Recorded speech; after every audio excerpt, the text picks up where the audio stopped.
So let me go back to one of the earliest travelers I ever read about, the Good Samaritan. The Good Samaritan in biblical times was the person who was the wayfarer and who did good to the person he saw along the way, even the individual who he did not know. And that's who you are. And I want to make this distinction very clear. A movement is something that comes from within, and it transmits outward. A program is something someone out there designs and delivers. So I really want to stress the point that the power, if you like, of ecotourism has been this natural upwelling of feel good and do good. That's what philanthropy is.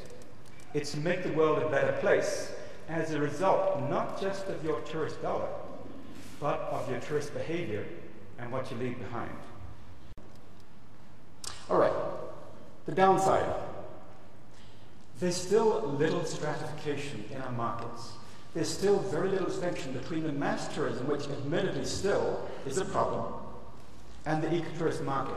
If you look particularly at the coast, big high-rise hotels and small ecotourist hotels are scrunched up together.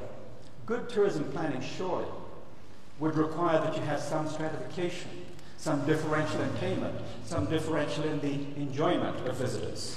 And so that larger scale planning is a very important part of what the national planning agencies have to contribute. Then, wildlife. We're still based largely on the wildlife industry. There hasn't yet been much diversification onto other themes, but it's beginning to happen.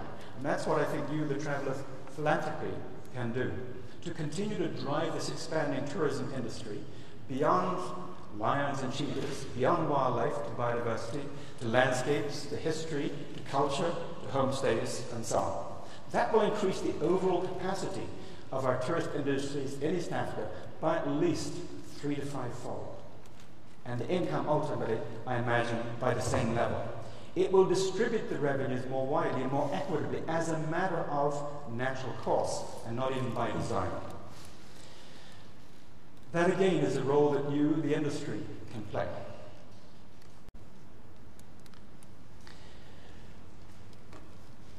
So I think the point that I'm trying to make should be very clear by now before I draw to an end on a bigger problem we all face.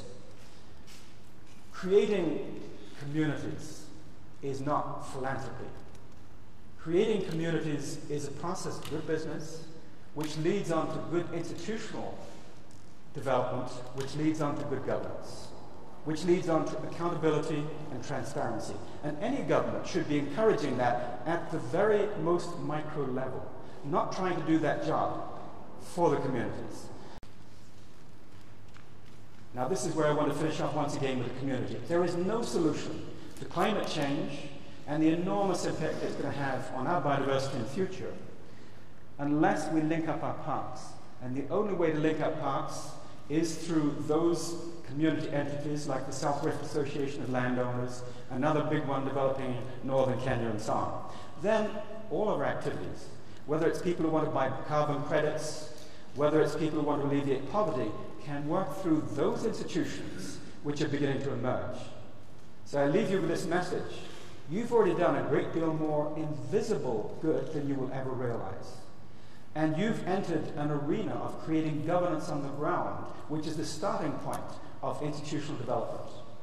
How are you going to continue making that into a good positive force for development, rather than having it stuck where it has in many cases as simply wildlife associations, which inevitably mean a tussle between the tour operator and the local community? Thank you.